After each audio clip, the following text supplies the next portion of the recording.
Hey, what's up, everybody? Welcome to episode number 20, I think. 20. Episode number 20, The Casual Observers. Today, we have a very special episode for our 20th episode. Because it's our 20th episode, it's a big milestone. That's why we're talking about a big milestone topic here. What is physical attraction? What is it? How does it work? What's the deal? We're obviously experts on this. Obviously. Jacob is an expert on the female form. It's true. I am an expert on the male form? On the male form. Yeah. Okay. I guess. Well, in the context of the two of us, I guess, you would be... I was about to sneeze. Don't do it. I'm not. Don't you dare. We're both experts on the transsexual form because we did an episode on that. So we did an episode on homosexuality, right? Yes, we did. Yeah, okay. So, anyway, Jacob, how would you define physical attraction? I don't know. You just dropped this on me right now, so I really have no idea. Just off the top of your head. Alright, off the top of my head, I don't know. How disgusting are we getting here? As disgusting as you want, man. This is unrated. Unrated? This is an adult show. Yeah, this is triple X right now, guys. This is a show for adults, okay? We talk about heavy stuff. Time travel. I mean, okay, when you say physical attraction, though, there's no such... I mean, like, you can be physically attracted to someone by biological standards, where it's like, okay, biology's telling me to be attracted to this person because they have the characteristics that would be, allow me to reproduce. But then there's also the non-physical attraction, which in day-to-day life we use more often, actually. Psychological attraction? You know, like infatuation and stuff, which is... Yeah. So where does one stop and the other begin? I have no idea. Tell me, Josiah. I don't know. That's the question I'm asking. So, like, there's obviously a biological component. Humans want to reproduce. Mm-hmm. Some more than others. Obviously, we got chemicals like testosterone. You're an expert on this. You know what's great about this? We have a computer here right now, so we can literally look up anything we want instead of looking at our phones. Let's look up the definition of testosterone. Well, I spelled that wrong, and your thing didn't even come up. No, well, what I'm saying is, like, we have chemical drives that want us to reproduce, you know? It's a male hormone. That's what we got here. Yeah, but what I'm saying is, all I'm saying is there's biological processes that make you want to reproduce. But physical attraction isn't simply the urge to sexual drive or whatever, right? I think physical attraction is. I think the other is more mental attraction. Well, there's obviously cultural things that are affecting the psychology of physical attraction now. Okay? That's true, yeah. So if you look at, like, monkeys or something, some sort of animal, they're not, as far as we can tell, they're not, like, you know, examining each other. I think they are, actually. Like, but not to the same degree. They're examining them biologically, but they're not going to be sitting around, like, smoking a cigarette being like, hey, that other monkey, she likes apples, too. But, you know? What I'm saying is, like in our society, like, it's normal for you to have a look that you like, you know, that's your type. You know what I mean? Right. Like there are standards, though, too, like, but... Yeah, I'm just talking about, like, I'm just saying, like, there's a cultural element at play here. Where, like, oh, you know, I like blondes, I like redheads, oh, I like blue eyes, I like brown eyes. Where, like, that sort of stuff isn't part of your biology at all. Right. Like, that's all psychological conditioning. That's true, yeah. That's influenced why you think a blonde is more attractive than a redhead or something. I mean, I don't know. Right? I mean, I don't know what actually goes into, like, determining what you like, that kind of stuff. Like, what determines, oh, I like this? Is it just, like when it comes to eye color or hair color, it's like, oh, like, I just like those colors better, and so... Well, here's my theory. Okay. I think when you're a kid, Mm-hmm. Some sort of mix of things happen Mm-hmm. that create the type. I'm talking about when you're really young. Right. Like maybe there's like a blonde girl on your... Maybe in your family, all the... Like when you're a little kid, Mm-hmm. your mom, your sisters, your aunts, Mm-hmm. maybe they all have black hair. Mm-hmm. And then you see somebody with blonde hair. Okay. Like, I'm talking about at a very young age, like 5 years old. Okay. Like maybe you have like a teacher, Mm-hmm. and subconsciously you're like, that's different. Mm-hmm. What's up with that? Mm-hmm. And then later on that develops into... So can I ask you right now, Josiah, do you like blondes? Sure. I mean, are I they don't your number prefer them one? over... Yeah, but what you're saying is that with your example, it's a perfect example because Okay, your perfect family example. is I dark like hair. I like redheads. Okay. Maybe it's just it's not like a thing where it's like, oh, only redheads, you know? Mm-hmm. But I think it is because it's like super rare. Okay. That's why I'm attracted, because you just don't see it. Right. So when I see a girl with red hair, I'm like, well, that's cool. You guys could never mate. Like, think of the kid. What would the kid look like? The kid could have red hair or black hair or Yeah, I know. really dark red hair. Okay, yeah. It's not like genetics. It's not like in school when you're like, what would your kid look like if you two combined? And it's like a dark skinned person with like red hair and freckles. Like, it wouldn't work out. The only Irish people have red hair, right?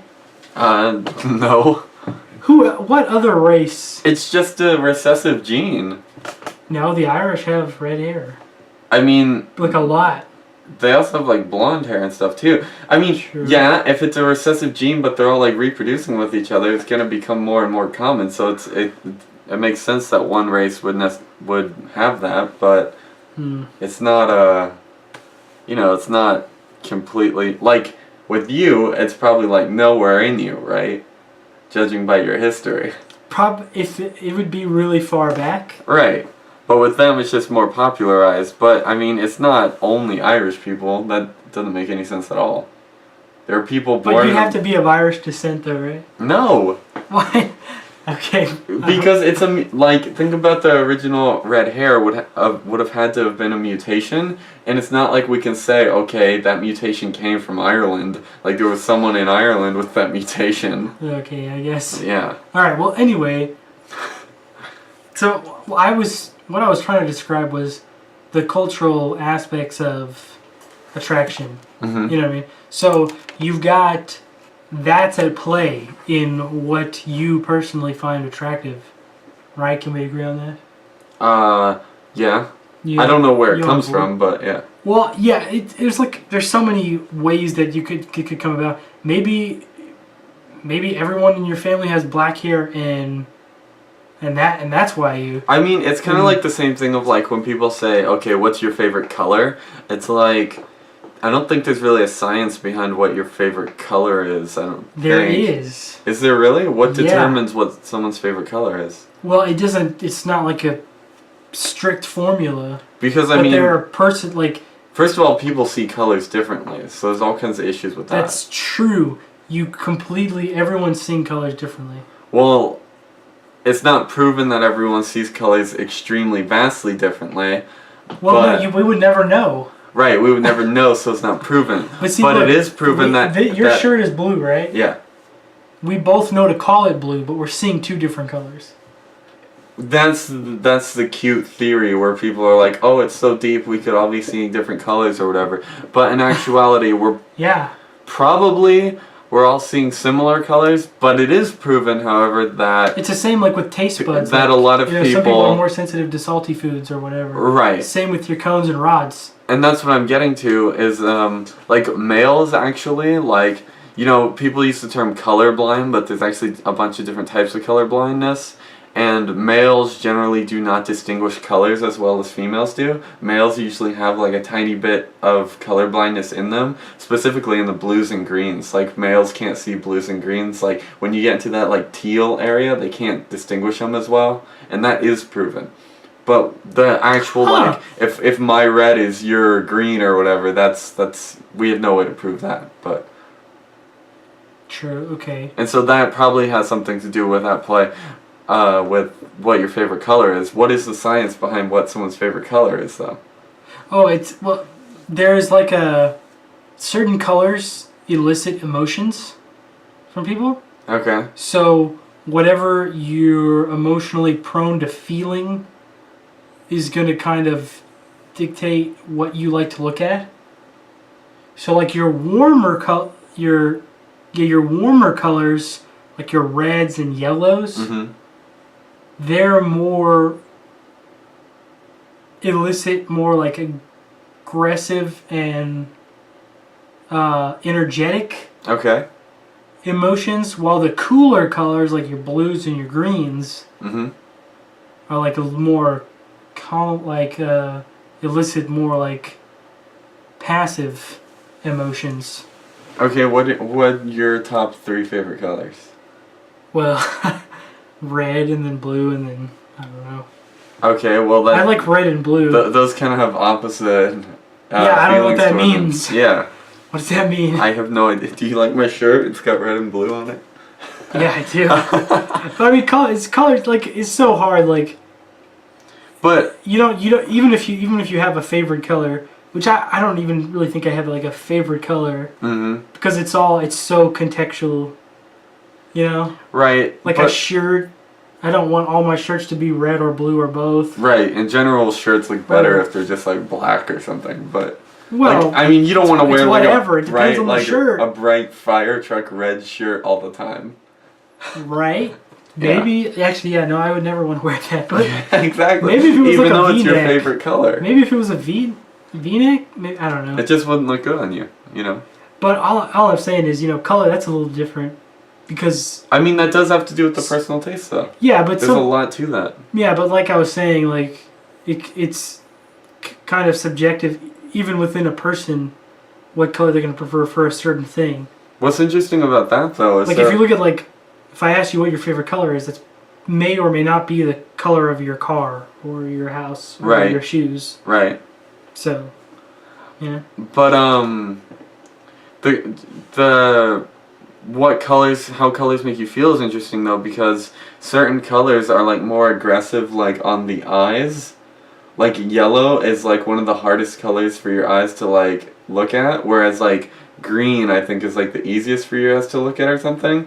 We learned this in tech theater, and how, like, certain colors, like, make your eyes look, like, they strain your eyes differently and stuff. So, I don't know how different colors actually could make you feel different things. It might be, what I'm thinking is, like, red is generally attributed towards, like, aggression or something in society, but in another culture, red could be, like, really calming color or something. I know in China, red is, like, super lucky. It's like... But, I mean, that could also go with the fact that, like, the warmer colors, like yellow and red, are straining your eyes and are harder to look at, too. True. Don't know.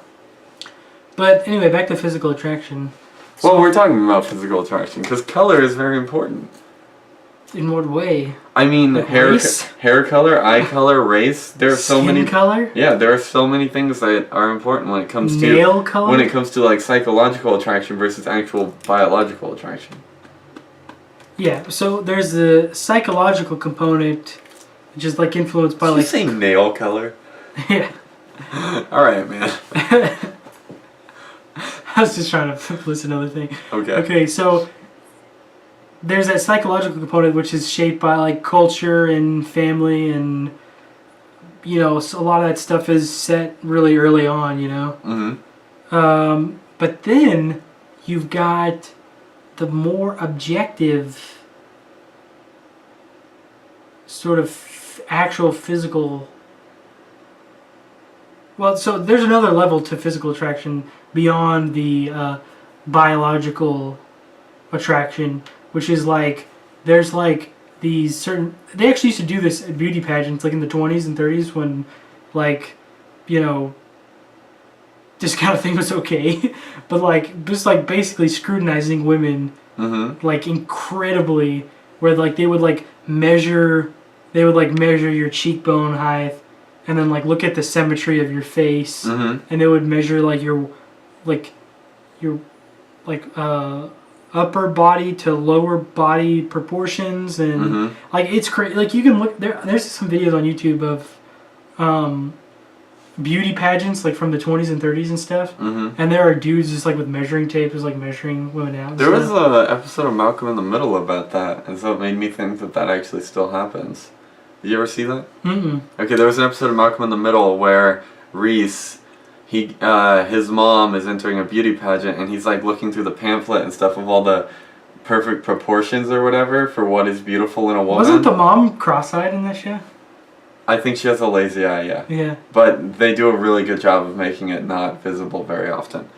Once you notice, you always notice. Anyways, so Reese goes through all that, and he's like, he finds out that all his dimensions are perfect for what a beautiful woman is. And at the end of the episode, they're like, yeah, you are beautiful for a middle-aged woman, you know? But, so I was thinking, like, that's actually still happens with the measuring and stuff, I guess. I mean, I'm sure people do it, but I heard that even at the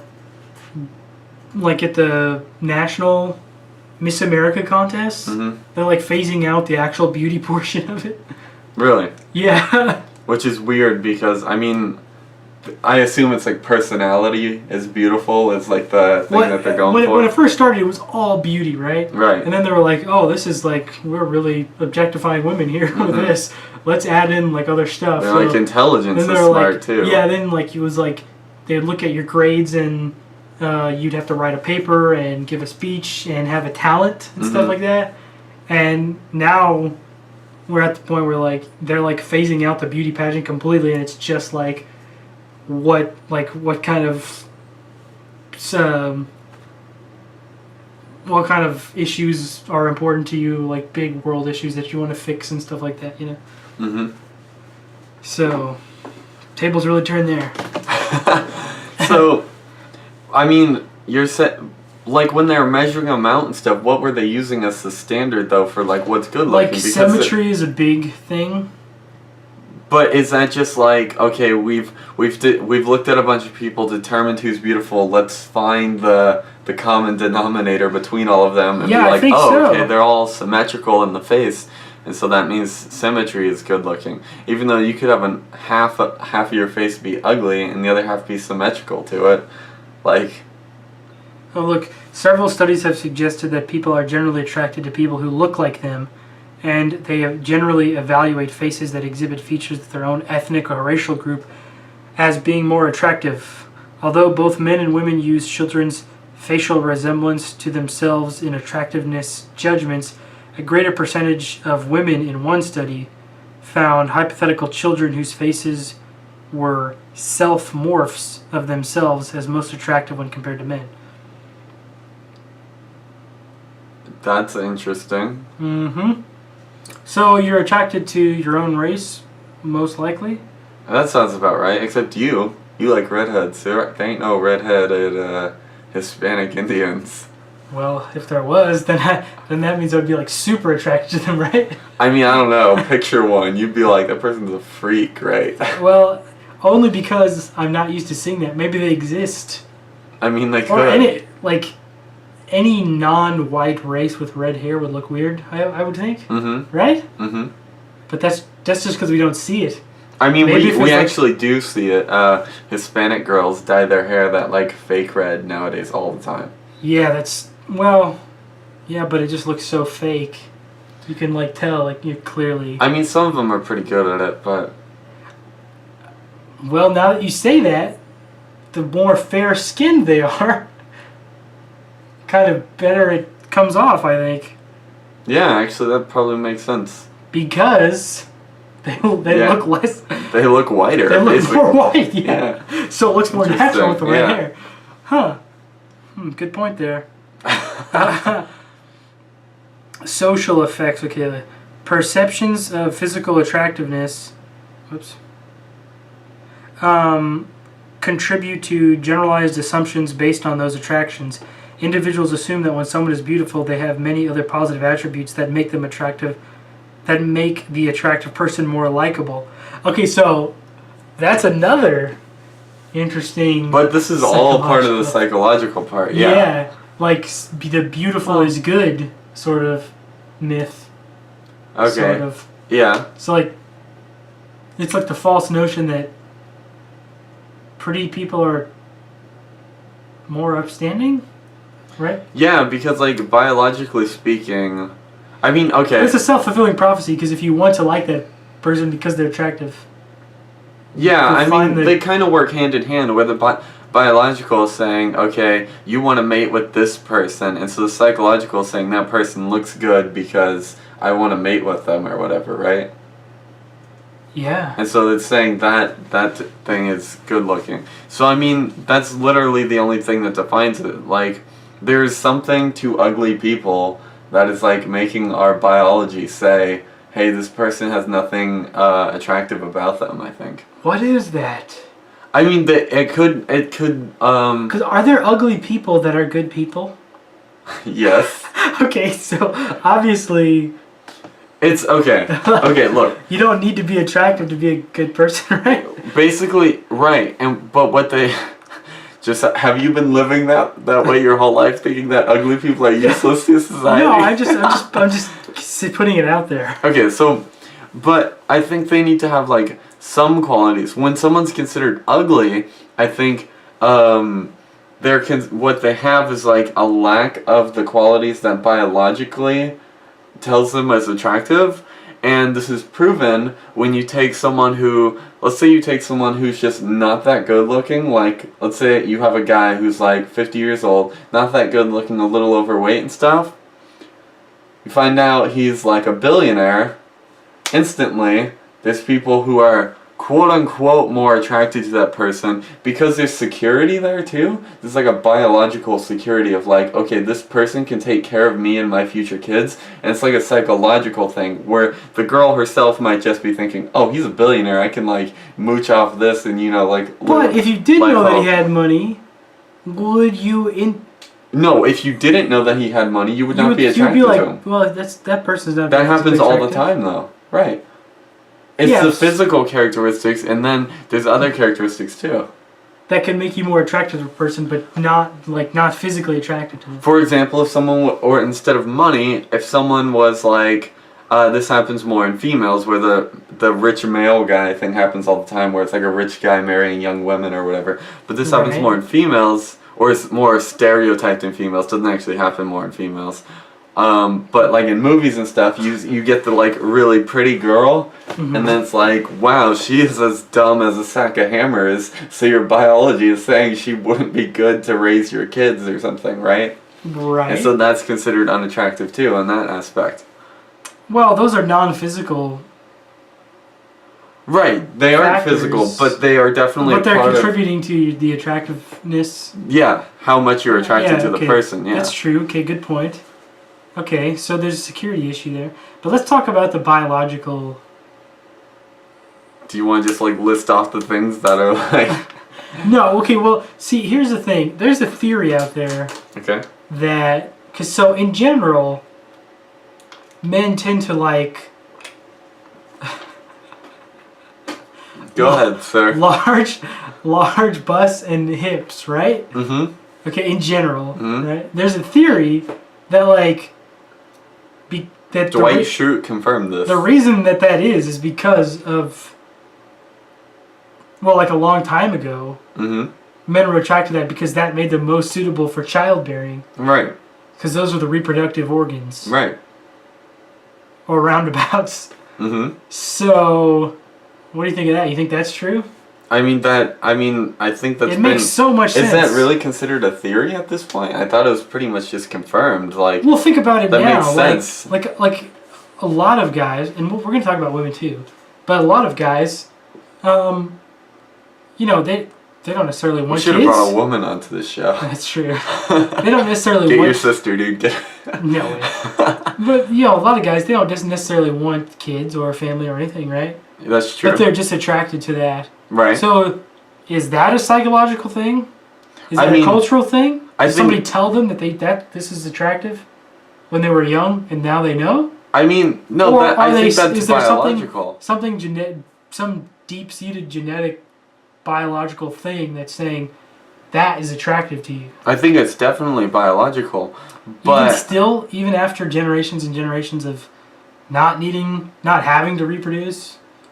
Yeah, because, people who have those characteristics would probably still like think about, okay, on a timeline it's like, okay, for you guys' sake, this is like, you know, thousands of years ago, and they're attracted to the girls with those characteristics, and so they reproduce with them. Well, then the ones that they reproduced with, their kids have those same characteristics, so they reproduce. There's no like gap where like just because we get to over here, they would still be reproducing with those people. They wouldn't just one day stop and be like, because it's in them biologically, like, hey, these girls still have these characteristics, you know, like nothing is telling me that I shouldn't go for these girls or whatever. Okay, I guess. Okay, that makes sense.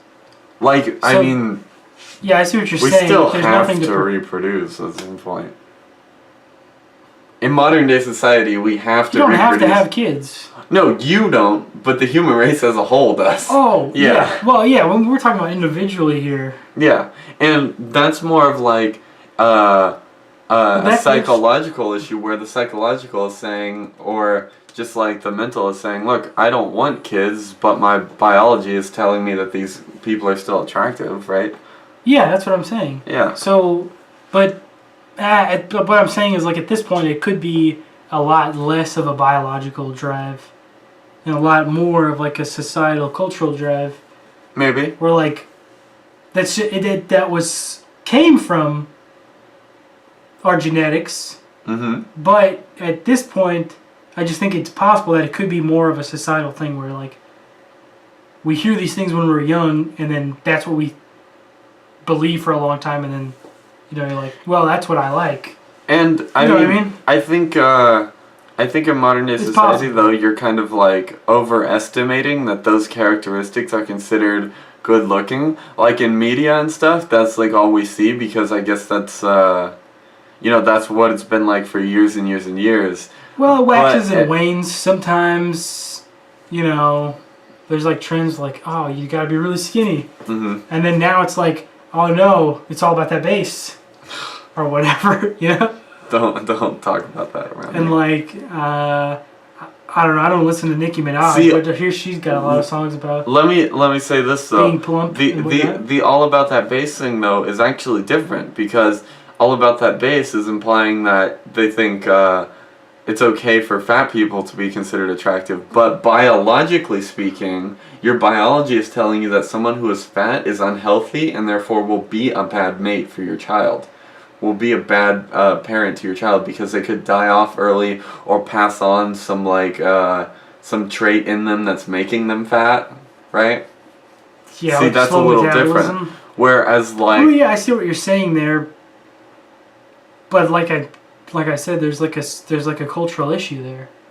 There's cultural factors that are also playing a part into what we find attractive. Right, and sometimes the psychological like helps out the biological. Like if it's popular that those characteristics like baby making hips or whatever are good for or if the baby making hips are popular and standardized as, oh, those are attractive, then those are going hand in hand with biologically or with biology. But the inverse, I mean, if that's popular, they can fight each other too.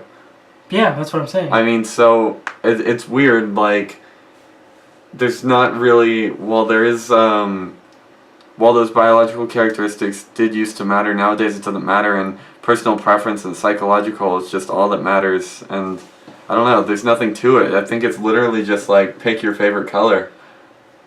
In terms of like physical attractiveness? Yeah. Yeah. Well, there's still a lot of factors that are playing into what colors you like. Right. You know what I'm saying?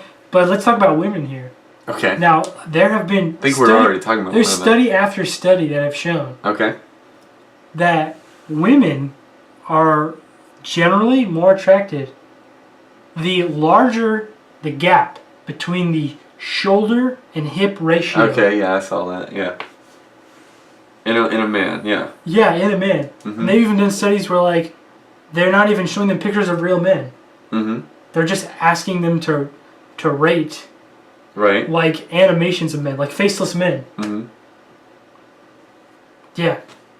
And I mean, so that's the greater kind of the same thing the other is. the greater the disparity between mm-hmm. the shoulder So like the circumference of your bust Mm-hmm. to the circumference of your waist. Basically, what we're telling you right now is that Josiah is attractive and I'm not. I mean... You can't even tell on camera. Oh, I think... We look exactly the same. Nah, man. But anyway, what I'm saying is, like, there's a bio... So, see, that could be a biological thing, too. I don't know what the biology of that is. Maybe if they're, like, physically strong, they have, like, you know, wider shoulders and stuff. But... Yeah, think about it. Mm-hmm. Like, thousands of years ago, mm-hmm. that would have been your most...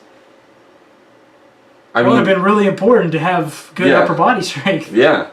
Right? Yeah, exactly. And even, like... To fight off for a survivability thing, and it would be like, okay, my kids...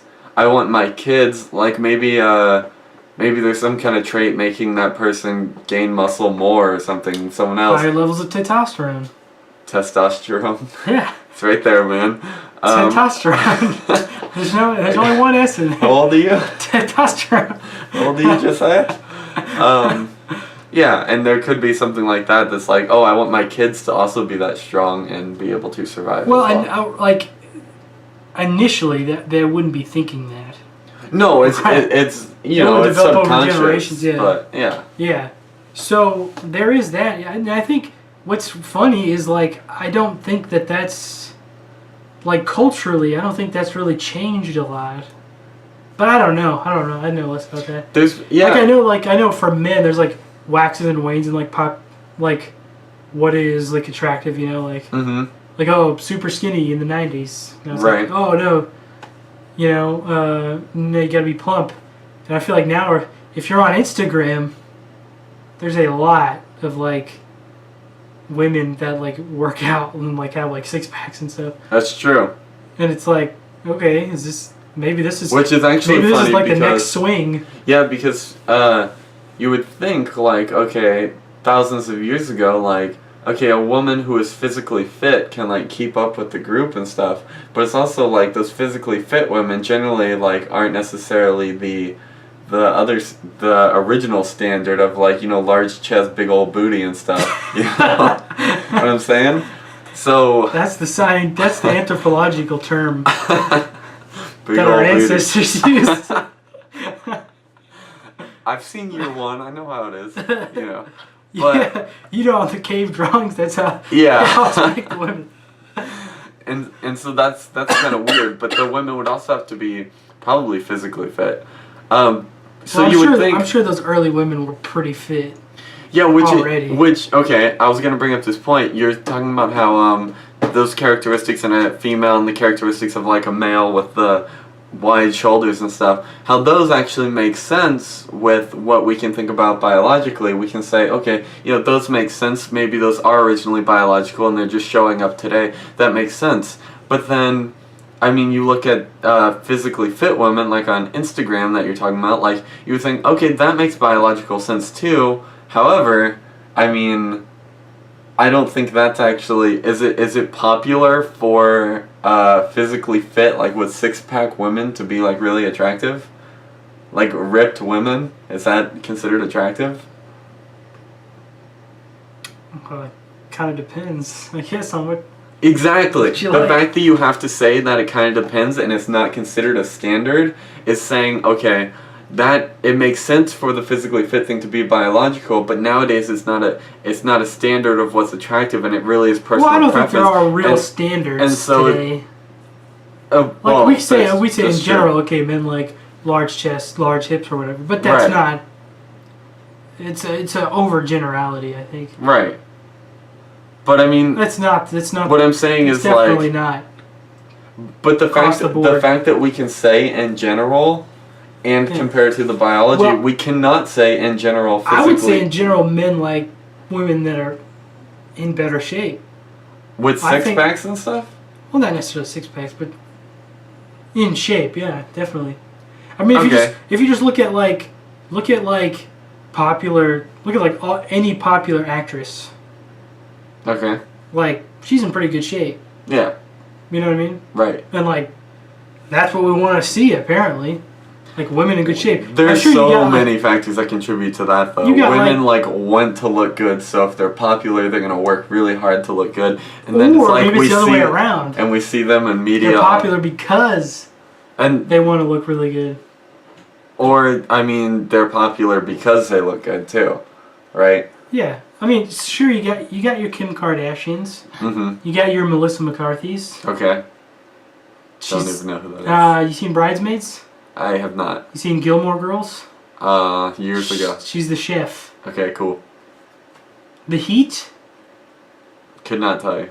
Don't worry about it. She's a fat comedian actress. Okay. Okay, don't worry about it. I'm just saying, she's popular. She was the fat one in Bridesmaids.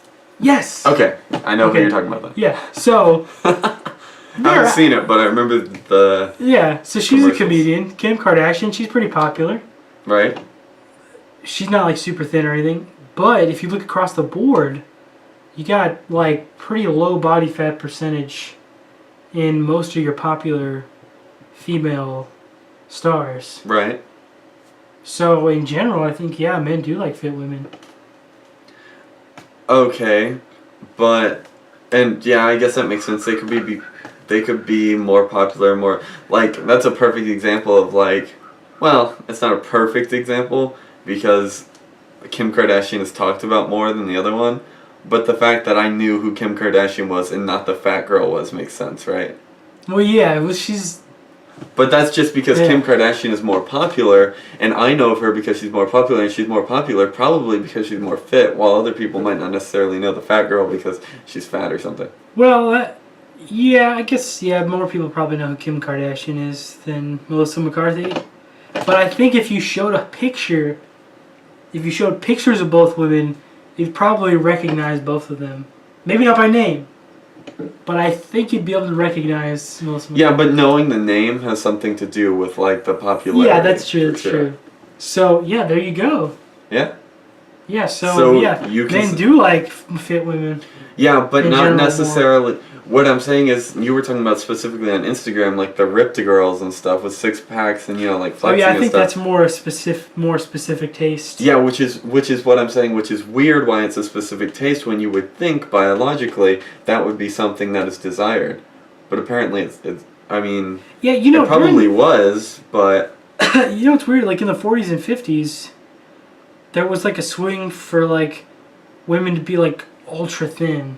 Right. And it's like, does that what?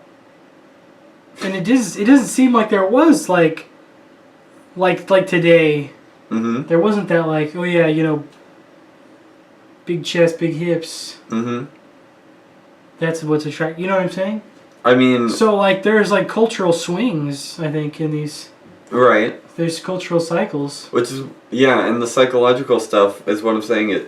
It can be going with the biological stuff, or it can be going against it. It's really just like all standardized on, I don't know what we change and what our culture decides randomly, but how do these cycles happen? I have no idea. Probably there's probably some famous like someone could get famous and then other people see them everywhere and they're like, oh, that's attractive, and then people are like, oh, this person's famous and people consider them attractive, and it's like, let's look at the characteristics of this person or whatever.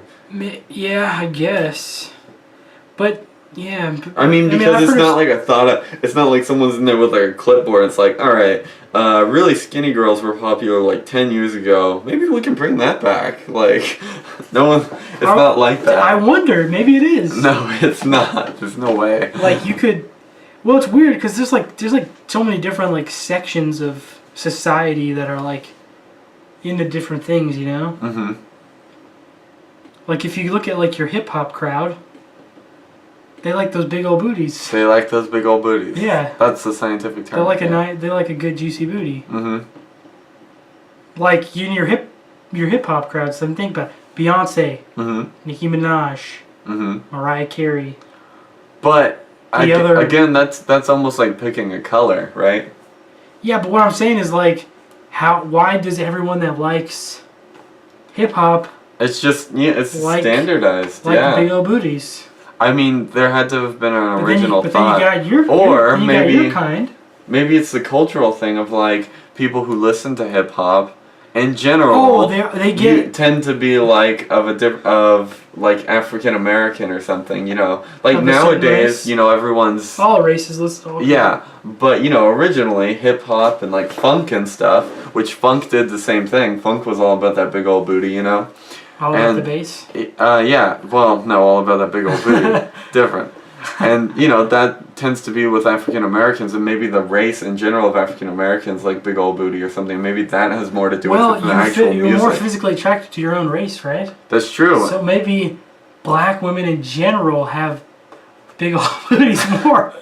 I can't confirm or deny, but maybe. And that's why. Okay. That's why they praise that, because they're like, I'm black, she's black. I don't all know, these black women that I find attractive have big old booties. Let's be real nowadays, though. Like, black guys tend to go for those, like, either, like, fat white girls or the, like, really skinny white girls. Or black women of any kind. I don't know. I don't see black guys with black girls too often, but that's because I'm in South Houston, so it's like straight up real gangsta. We live in like one of the most diverse cities that's in true. the nation, so what you see is like not indicative at Okay, all sure. of I don't know. I see on the popular. internet people talking about it too, but there's no data on this. It's all black anecdotal. people. What I'm saying about black people liking the big white women, maybe that has something to do with the big old booty. If they're fatter, I mean, they're all about that bass, I guess. That's true. Maybe so. Good point. Yeah.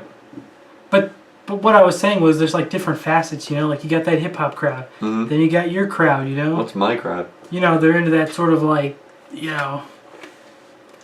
What am I into? Just that? You know, it's like that coked up, you know, anorexic look. Ugh. No, thank you.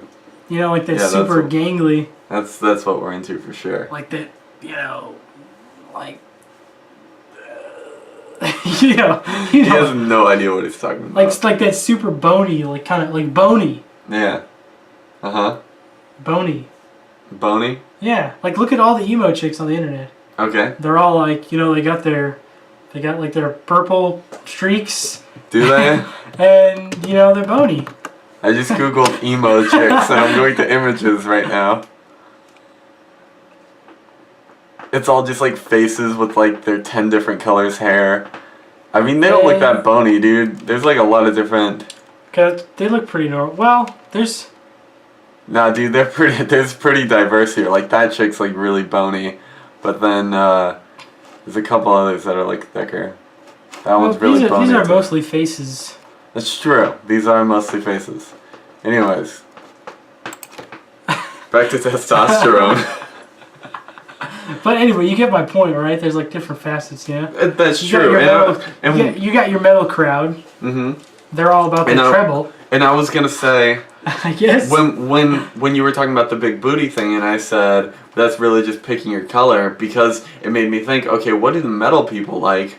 And this does not classify me, but I promise you, like metal chicks at shows, the ones with the dyed black hair and like tons of eyeliner and the black lipstick and stuff, they got dudes like all over them. And okay, because y'all love that. I'm gonna get on my soapbox right here. Okay, I'm gonna grab a water. Okay. Okay. If there's a chick at a metal show, I can guarantee you right now that she has a girlfriend, and you shouldn't even be hitting on that. You shouldn't even be bothered dealing with any of that. All right. And probably they deal with all the other metal losers, and because it's such a male-dominated community, they're gonna pick the best of the best when it comes to metalheads. So you should have no chance. You should just stay away. That's all I'm saying. Oh, I got back just in time. Mm-hmm. All right, can you recap that? Metal chicks are gonna go for the best metal guitar. What I'm saying is, metal chicks at a show. First of all, they always have tons of guys around them, right? And first of all, chances are, if they're at a metal show, one of them is their boyfriend. Yes. And second of all, the lead because it is a male-dominated community, they have so many guys to choose from that would be all over them, that they get to pick the premier guy possible, and so really you have no chance at all. You shouldn't even be bothered. Plus, they're just gonna gross anyways. Who wants that like all black and ugh? So but that's picking your color, so. So you So you admit the metal scene is kind of a sausage fest. Yeah. Okay. So But I'm okay with that because most metal bands led by a woman kind of suck. I'm looking at you, Entheus. No, I'm just kidding. But you know what Arch enemy, come on. You know what's funny is like if you want to get into, so let's say your purpose of you going into some sort of social group is to hook up. So like if you're a woman and you're into that, that would be great for you to go into that metal scene because it's Sort mostly of. guys, right?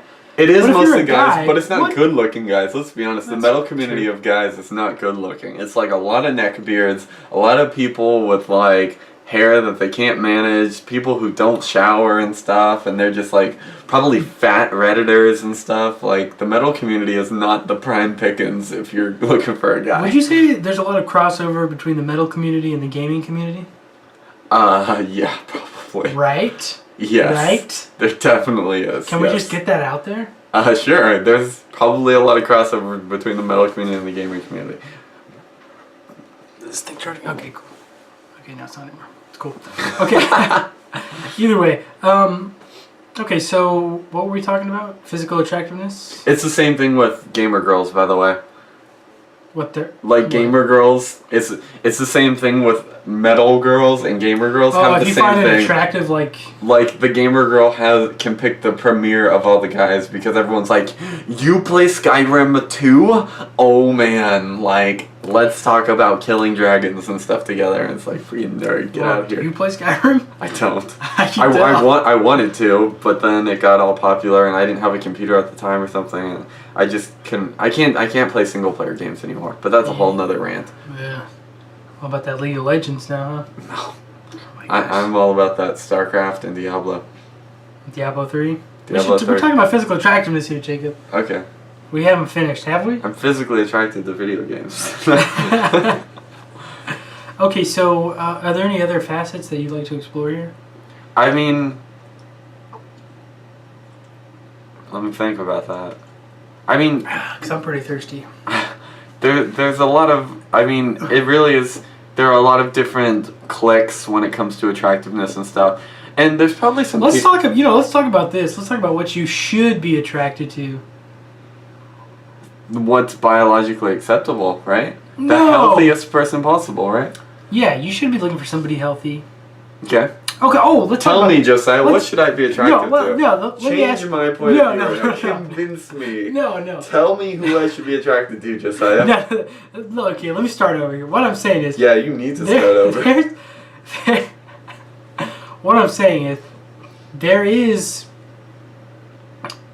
a faction of people The rebel faction. who think, yes, they are a rebel faction.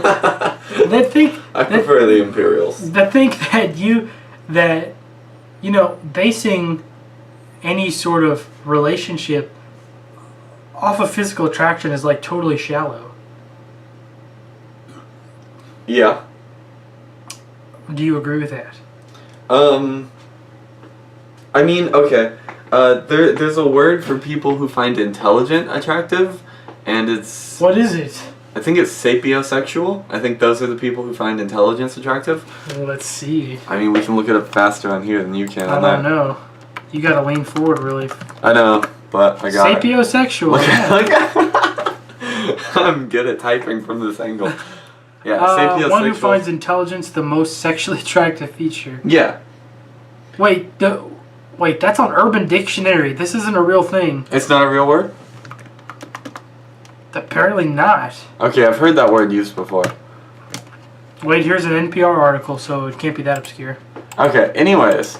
It doesn't matter if we have a word for it or not. Finding intelligence attractive is something that's pretty common, right? And that could be seen as like, I mean, that is also a biological thing, right? Like, you want your partner and your kids to be intelligent. Like, biologically.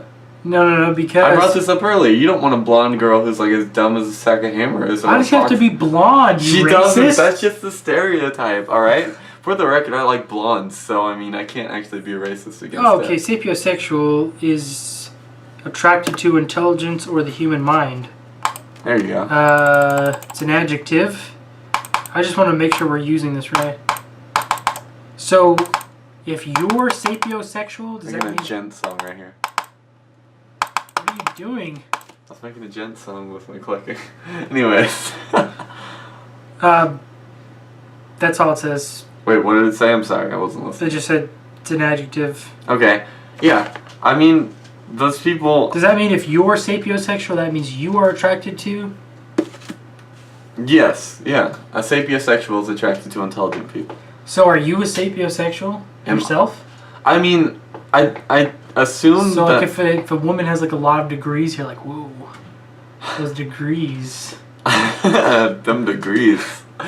I mean, I don't know if necessarily like degrees are a good determining factor, but you know, there are other ways of proving you're intelligent, right? Like hosting a podcast on YouTube about it. But I mean, I think we're proving the opposite, if anything. that's true. How little we know about we the world. we are called the casual observers because I was just thinking about this today. Like every episode, we just prove how like stupid we are because we don't actually know anything. Like how little we know about each of the subjects we're trying to talk about for like. That's fine. I mean, there's probably things that we bring up that other people... If there's at least one thing that we bring up that no one else thought of, like, while they were watching the episode, then we did our job. Well, you know, it's like when you're watching a debate and you're like, but what about this? I wonder if they're going to bring this up, you know? And then they do? Yeah, and then they do. But if you think about it and then they don't, then you leave the debate all mad and you're just like, why didn't they even talk about this? This guy's so stupid. He wasn't even arguing correctly. What's your problem? You could still have that... They could still have that experience. Right. But what I'm saying... they probably do. It's true. Well, if anybody watches this show. I don't know. As long as we bring up one point that they didn't think of, we're happy. Anyways, I mean, like if someone is exclusively attracted to intelligence, I don't think that's necessarily good or bad, right? I guess. In modern day society, in a biological standpoint, In from a primitive the society. Yeah, in a primitive society, if someone was more intelligent, I mean that could still work, right? Like someone doesn't have to have physical characteristics to, I mean, if someone was like really attractive but then couldn't bear a child, they have some issues, and you shouldn't, you know, be attracted to them. I guess you don't really know their reproductive capabilities. Yeah. So, you gotta either go off physical attractiveness You or just gotta intelligence guess or and both. check. You gotta be like, these girls are intelligent. I'll just like see which one can reproduce here, right? In a primitive society, maybe yes. Yeah, in a primitive, not in modern day society, no. So, but do you think that basing a relationship solely on physical attractiveness is pretty shallow? If you're gonna like, I mean, I don't know, like, can you like be friends with someone if you're just physically attracted to them? But nothing more? Like, what I'm saying is like... Oh, yeah. Like having a relationship with someone... Oh, like being friends with the opposite sex? Like, you could have like a friends with benefits relationship with someone who's like, you're attracted to but actually have nothing in common with, right? Yeah. But like marrying that person, I think it's different because you're not actually like, you couldn't actually be friends with like, ew, you gotta ew, freaking gross. I don't know why. What is wrong with you? I don't know why I do that. It's freaking disgusting. Do you do that like on the regular, like day-to-day basis? I do that. Not day to day, but Ew. it happens. This is the first time I'm seeing it. Anyways, I mean, if they're like, I lost my train of thought. So you're saying you could be like you could be friends with somebody and physically attracted to them, but nothing more. Yeah. Well, I don't know. If you're physically attracted to them and you're friends with them, then chances are you're gonna be just date. Yeah, but what I was saying is not that you have one or the other. Like if you're just friends with them but not physically attracted to them, you would probably just be friends. If you're just physically attracted to them and not friends, sure. I mean, if you're just physically attracted to them and not friends, I mean, then that's where it's like, I mean, you couldn't... This is getting to an area where some people think that marriage is important, but I mean, like, marrying the person like that would be very different and probably not a successful relationship. If you were physically attracted, but you didn't have, like, if they were dumb as a freaking sack of rocks or hammers and blonde. And blonde. Because you know. you hate blonde people for some reason. Apparently, that's true. Because you think all blonde people are dumb. Because I'm stereotyping, just like every high school movie where all the actors are actually like 25. Like The Duff. Check out my review, josiahsander.com /YouTube. Is that about Hillary Duff or something? No, it's an acronym for Designated Ugly Fat Friend. Ah, interesting. Yeah. So in that point, I would say that, yeah, that's a bad relationship. Right. But what if you're not physically attracted to somebody, but you got a lot in common with them? Then you're just friends with them. I don't know. Like, some people are so ugly I couldn't be friends with them. Sorry. I'm straight up saying that. That's a good point. Like, some people, you just can't stand looking at them. But if you can't stand looking at them, how would you know if you had anything in common? There could be some, like, really fat, disgusting person covered in acne wearing, like, a Fallujah shirt, and I would be like, hey, we both like Fallujah. But, What if they were really nice, though? Like, super nice, like, solid friends. I mean, sure. I mean, okay, if they are the same sex, then sure. But if it's like, and maybe I'm gonna be really shallow by saying this, and some people would think I'm really shallow for saying this, but let's be real here. Every person of the opposite sex you're kind of like staring at and considering in a way like that, right? Like, let's be real, like every single person, even the fat ones, and because like you look at them that way, if it's like a really fat, disgusting, like pimple covered girl or something, I just can't even see myself talking to that person. Ever. You're so shallow. You could say that I'm shallow. Am I shallow? By those standards, yeah. Okay, I'm shallow. I mean, come on. What if she's like a really good friend? She wouldn't become a really good friend because I wouldn't talk to her first. Right, but I'm just saying, like, if you could look past your insecurities. My insecurities? Yeah. Is that where it comes from? If you could get past your shallowness. Okay. And into a little depth, then maybe you could be like, wow, I'm not physically attracted to you at all, but, we could never be in a serious relationship, but this could be a beautiful friendship, because you obviously know how to cook. That's not true. Fat people don't necessarily know how to cook. They could just true. eat Taco Bell and Pizza Hut all day. That's true, but maybe they're like a real tasteful fatty. That's true, I guess. Be like, whoa, you like to cook? I do too.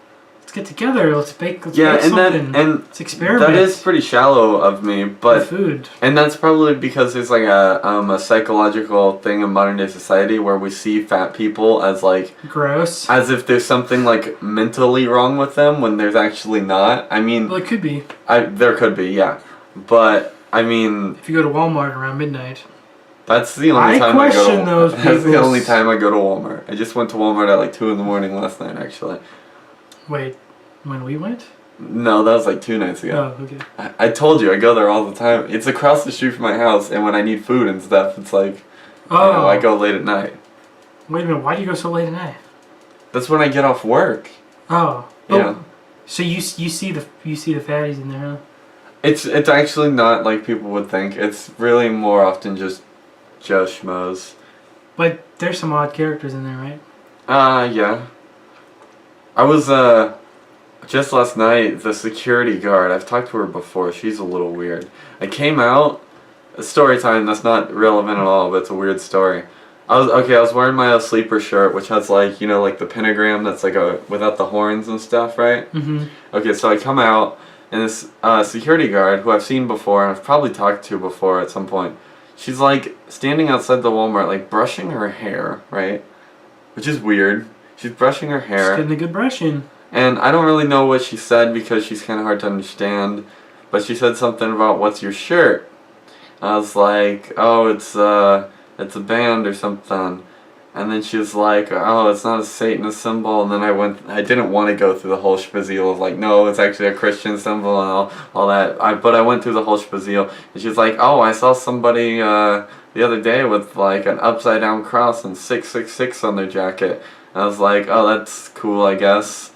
And then she said something else. I didn't really hear what she said, and kind of smiled and nodded and kept walking to my car. Then I was walking away. She said, "Oh, and I love your hair."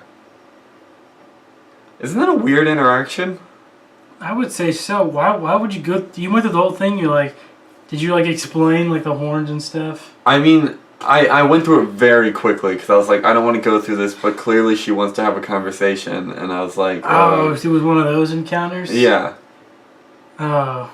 But I mean, I don't know. It was weird that she was brushing her hair, and then I don't know. There's something off about that conversation that I can't quite figure out.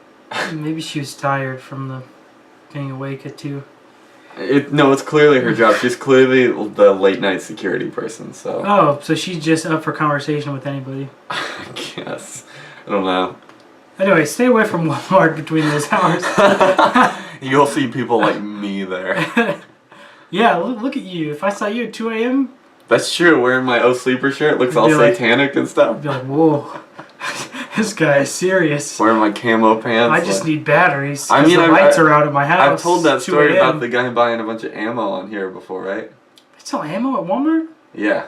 I went really late at Walmart. I don't remember what I was picking up. And there was a guy there just straight up like buying like 3 large cases of ammo. He was like, yeah, after what happened in, I think he said Ferguson. This was a while back. That dates it. He was like, what happened in Ferguson today? I figured I'd have to stock up. And so I'm like, you know, we live in Texas, and we live in Pasadena, Texas, where there's a lot of farms and stuff. So actually, like, cowboys and stuff are not that uncommon, right? So him being like, yeah, I had to stock up on all this ammo. But it was weird. He got, like 3, like, big old, like, the cases were, like, metal, and, like, they were big and, like, clearly really heavy and stuff. I don't know. But maybe the rioting will riot across state borders. Not into Texas, that's for sure. Like, of all places, I think Texas would be like the last one. Okay, but anyway, back to physical attractiveness. So we established that you're super shallow. I am shallow. I think fat people are gross. Well, I kind to an extent. Yeah, I kind of do too. But you know, not to the point there's like a weird limit. Like if they're a little chubby, I mean, some of them are okay looking. I'm not talking about the looking. I'm just saying, like, I'm talking about just you talking to them. Oh, like talking to them? And addressing them and recognizing them. In general, I don't talk to women at all, so... No, I'm just talking about overweight people in general. No, see, we established that the opposite sex has to do with it because you're judging them and stuff. Whereas a big old fat guy who's wearing a Fallujah shirt or something, I might not talk to him because he's fat or whatever, but if he's talking to me and being friendly, sure, I'll be friendly. Whereas a fat girl wearing a Fallujah shirt, I'll probably just avoid because chances are she's annoying, you know. Okay. I'm shallow. So you're doing a lot of like prejudging, pre-assessing. Yeah, but that, I mean, everyone does that, so I've kind of justified it in my mind. It's okay, yeah. It's okay. Let's be honest, everyone does it. Do you not? I mean, to a certain extent, but I try as much as I can to not let that dictate my actions, though. Bro. Like, I got a perfect example here. When we're on stage sometimes, here's a little, if you go to our church, here's a little backstory here. When we're on stage sometimes when we get off, and you're like, oh, I saw your best buddy over there, and you'll like be talking about some other random guy with long hair sitting across the sanctuary who I didn't even see. You are so judging that person. Dude, like, your brothers look exactly like you. Talking about my brothers is fine because you know they're my brothers. But you I can't tell we're brothers apart. Yeah, but you know they're my brothers. Yeah. Whereas you have pointed out other people with long hair before, and I probably just mistook them for your brothers. No. Yeah. No way. No. Yeah, definitely. Okay. Anyways, you judge people too, so don't even. Yeah, I'm not saying I don't do it. I'm just saying I try to like not let it dictate my actions. You know. Right. Like sure. you know, ugly people. It's like, okay, well, you know. Actually, I don't really talk to. I don't go out of my way to like make conversations with people a lot. Yeah, most people don't. Either way, so that's usually I'm like, that's fine. Either way, I wasn't gonna talk to you. Yeah, anyway, I think it's more of like the unattractive people need to talk to me first before a conversation's happening. And it's probably, now that I say that, it's probably... What if you're... Exactly. And now that I say that, it's probably a scale. It's probably a scale where Well, I'm somewhere on the scale of 1 to 10, and everyone below me has to talk to me first, and I have to talk to everyone above me Yeah, first. but your scale is subjective, so maybe on their scale you're lower than they are. And then we never talk, and I'm cool with that, right? Yeah, that's fine too. I mean, because if they don't want to talk to me and I don't want to talk to them, that's totally fine, right? No, then that means Josh should talk. No! Why should we talk if we don't want to talk to each other? No, you shouldn't. No. Okay, so we stopped saying... It's your job as the unattractive person to say, this person's more attractive than me. I have to show them that I'm my... a friendly person. No, I have to show them that my personality is good enough to keep up with their, like, attractive level. That's the way I'm seeing this. Okay, so Maybe so I'm just, can, like, completely distorted here by the way you're laughing. I think maybe I'm insane or well, something. no, it's just this makes sense, it's I just think. the sheer amount of... Makes perfect like, sense to me. Like you've created an entire, like, class system in your mind. I mean, not really. I'm creating it on the spot here. Like, I'm thinking, okay, what do I do in day-to-day life trying to explain it? You're already acting on this stuff subconsciously. Oh, yeah. Maybe you're just now putting it into words, but you're basically saying, like... Again, okay, it only has to do with the opposite gender, though. Because guys, I will just talk to whenever. Oh. You know, because as we already stated, the worse. people of the opposite gender, you just judge them. Okay, so you're also sexist. Probably. But what I'm saying, I'm the most unattractive person you could ever meet. So if you walk into a room, you immediately rank everybody, and you're like, okay, these people need to talk to these people need to talk to me if they want to get any of this. But these people, I gotta talk to them and bring them down. Even worse, or make myself look friendly and bring myself up to their level. Yeah, even worse. I've already said this, but even worse. And I'm just, now that we've already established that I'm super shallow and a horrible person, I think I'll go ahead and say this. The people that have to, like, make their way up to my level and talk to me, I'll honestly probably just avoid them. I'll probably just be like, if they talk to me, unless they bring up something really interesting, I'm probably going to be like, yeah, I do not want to talk to this person. But other people do it too. Like, think about you. Like, think about, like, the 100% ideal woman and you trying to go up and talk to her. Chances are, you're not at her level of attractiveness and she's probably not going to want to talk to you at a party or something. That's where you're wrong. You're going to have my ideal woman. You're going to have to really impress her. Ideal in looks only and not personality. Looks only, not personality. Well, then that wouldn't be my ideal woman. Okay, ideal in looks only and not ideal. Oh, well then I wouldn't want to talk to that woman. You don't know her personality yet, so you do want to talk to her. You might want to find out that she's your ideal woman. Okay. Or not. Okay, so you just head up there. Yeah, and what I'm saying is, in that girl's mind at that time, she probably wouldn't want to come talk to you. I'm assuming this... In this scenario, let's say a party or something where there's a good mix of both genders, right? Okay. You know, she's probably not going to want to talk to you. She's probably one of the ones that she wasn't, like, eyeing when she first came in, you know? Wait, I wasn't the one that she was eyeing? When she first walked in the place, she probably wasn't eyeing you when she first walked in. I don't know that. I've got to assume that. I mean... I've got to assume that she was. Otherwise, how can I muster up the confidence to go talk to her? Confidence, Sandu. That's what it's all about right there. Well, how else could you muster up the confidence to do that? I mean, you couldn't. You like, on some level, you've got to believe. Yeah. When you walk up to a woman, that you've got something to offer. You know what I mean? Yeah. Like, something about you is attractive to her. Which is why I don't approach women. But you know what I'm saying? But it makes sense. Yeah, like on some level you've got to believe that. Mm-hmm. You know. I understand. So, yeah. All right. So now let's go into our top 10 dating tips. No, hang on. Are you not as shallow as me? We can go into the top 10 dating tips. No, I'm just kidding. No, I'm gonna write this down. No. Actually, I'm gonna Google top 10 dating tips while you tell me how shallow you are. Okay, no, I'm not as shallow as you because I try to treat everyone the same regardless of, like, whatever I've prejudged in my head about them. You know what I mean? Explain. Like, if they're pimply face and fat or the standard of ugly, super attractive. Yeah. If you're pimply faced and fat, we've established that that's the standard of ugly, and you should use some You're cream. a -10. And a -10. I don't even give anyone a scale below 1 to 10. Well, that's the give perfect ugly. the perfect ugly. You're on a 20-point scale, though. I just give most girls like 0 to 3. I think 0 to 3 is Is it pretty wrong average. to rank women with numbers? Is it objectifying? No. It's not? It's not wrong? I mean, I'm sexist, apparently, so. Well, No. Is that sexist? No, Like, because this girls woman's a probably 10. do it, too. Like, I mean, Well, how it else doesn't would you mean rank you're them? Like, are they going to go, alright, on a scale of Josiah Sandu to Jacob Clodfelter, where is this guy over here, right? Like, it just makes more sense to use numbers as a rating system. I guess, yeah. I mean, you're gonna compare people. So. True. So how do you judge him, or how shallow are you? Well, look, if you're And just... be honest, don't try to appear no, not if you shallow just- look, to all the beautiful women watching the show. No, right I now. seriously try... No, like, I seriously try to, like, just treat everyone the same, regardless of, you know.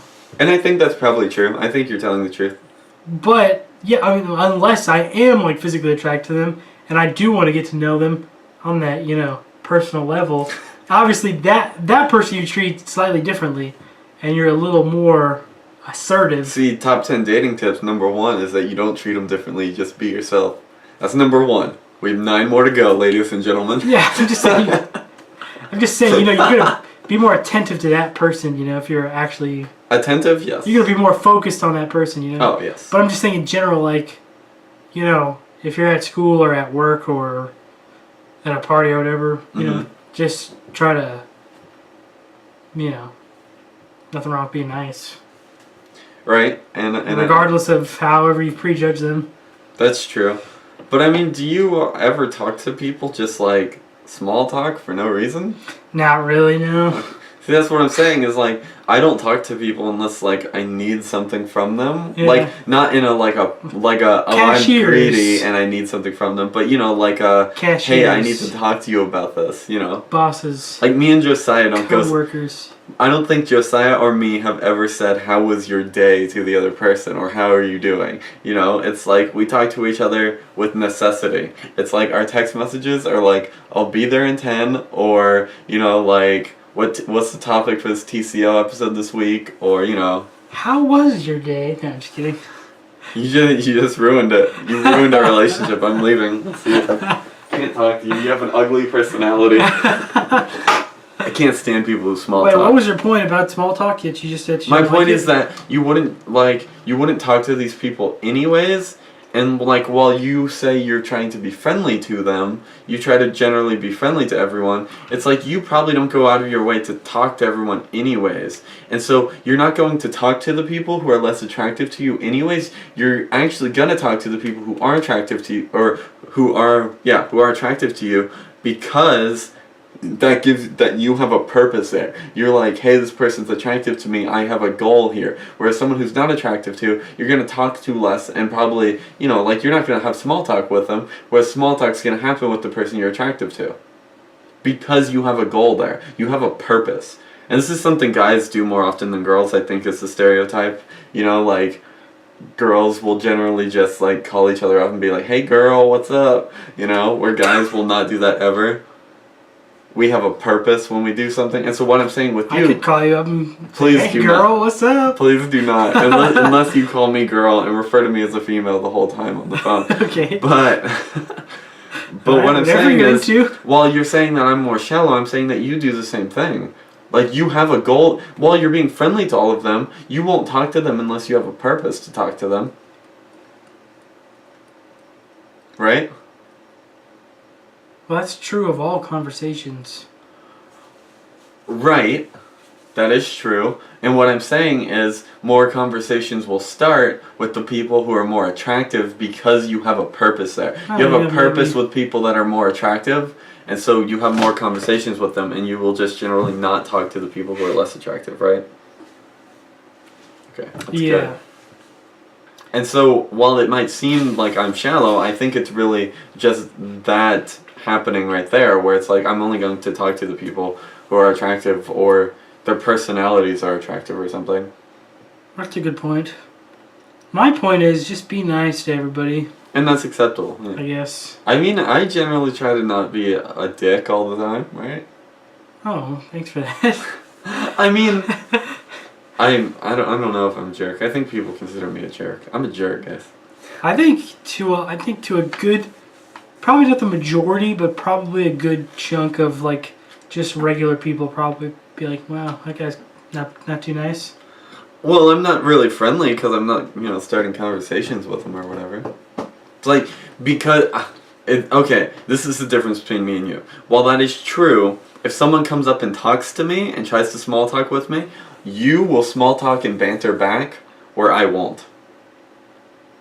If they come up and small talk with me, it's like, why are you doing this? I'm legit sitting there thinking, why are you doing this? I have no purpose to talk to you. Like, why are you talking to me? Please don't ask me how my day was. Please don't ask me all this stuff. Like, I have no purpose. If you have a purpose, if you say, hey Jacob, can you build a computer for me or something? Sure, got it.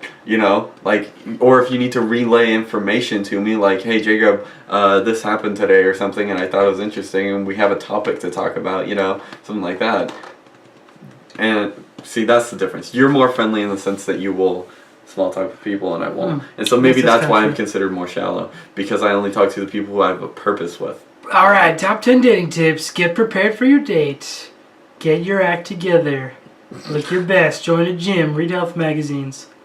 Go shopping. Treat yourself to new clothes. Oh, you're just reading the first line of all of them. Think about what you want to gain. No, hang on. We gotta talk about all of them. Get prepared for dating. If you want to succeed in the dating game. This website looks like it's from like 2004. It does, actually. Is there like a date on here? 2003 to 2015, so it's probably 2004. I'm spot on. Alright, let's find another, Go to like Men's Health, Ask Men. There you go. That's a trendy website. Ask Men. It's trendy. Look at this like weird overlay. Oh, it's a video. Please tell me it's not a video. Like, can I just... How did that start? Take an interest in her life. No, thank you. One of my dreams is to... No, thank you. Contrary to popular belief. Like, if you ask a girl, like, what are your dreams? And she's like, I want to be a professional novel writer or something. It's like, freaking hipster, get out of here, I'm done. A writer? Yeah. A novel writer? Like, I have a book that's already 45 pages done or something. Yeah, that's half a novel right there. Hardly. My friend was telling me about... Look at these people, they look so happy. Throwing in a word about your friend and something interesting he or she should will show your date that you have some awesome mates. That's true. That's true. Having friends is like an attractive quality for someone. Why is having friends an attractive quality? I was reading about this too, because I was reading like spoiler alert, guys, I got on Tinder like a couple months ago just for fun, and you do the standard like just... You just swipe. Yeah, you swipe right everyone. Yeah. That's what you do. Even the ugly chicks. I mean, sometimes I'll swipe right, and then like your thumb is moving faster than the light to your eyes, and so you'll swipe right, and then afterwards you'll be like, man, she was really ugly. I hope she doesn't match with me. Well, it's a numbers game. You just kind of swipe everyone right. Right. And so I was reading some things about Tinder, and for the guys it was like, put pictures with your friends, because having friends shows that you're like sociable and stuff. Oh, we did take some pictures together. And so apparently we do a podcast together, nigga. I mean, but what I'm saying is that's a characteristic of physical attraction. Like, apparently having friends shows that you're like a friendly person, I guess, and so that's physical attraction. That's not illogical, I guess. By the way, if you want to follow us, it's askmen.com/top_10/dating/top_10. Just Google dating dash tips. first dash date dash conversation dash tips _h.html or _8.html. No one's gonna type that in. Alright, next tip. Ha ha ha Ha ha ha. Oh, I bet it's gonna be like fake laugh at all the bad puns that The they're sound making. of your laughter is always something she wants to hear. Huh. The guy looks not like he is faking that laugh. It shows her that she has a great sense of humor and you find her delightful. Just try not to overdo it and always keep it genuine. After all, if you make a non-funny woman tell jokes on your first date, she's going to be throwing out the funny quips Okay. in the future. Can I be shallow here? You don't like Asian women. No. That has nothing to do. No, you don't? Oh my gosh, you racist! No, they're okay, I guess. I mean, you know, it's like, it's the same as every other race. No, you have to like, you have to find all races attractive. I have to like every single one of them. Yes. No. But, I can't tell if you're serious or not. Otherwise you're racist. Oh, in general, like, okay, I was gonna say something really sexist, but, Just say it. Okay, I'll just say. Everyone knows you're a scumbag. Okay, I am a scumbag. I'm a scumbag, Jacob. In general, women aren't that funny. I'm a scumbag, and I see that face that you're making. I guess. I mean, know. It's like, female. That's a huge generalization. I know, but female comedians and stuff, or like when girls try to be funny on parties and stuff, I don't know. There's a good amount of female comedians out there. Yeah, but every single one I've seen has never made me laugh. But let me say this. At all? Melissa McCarthy? Let me say this.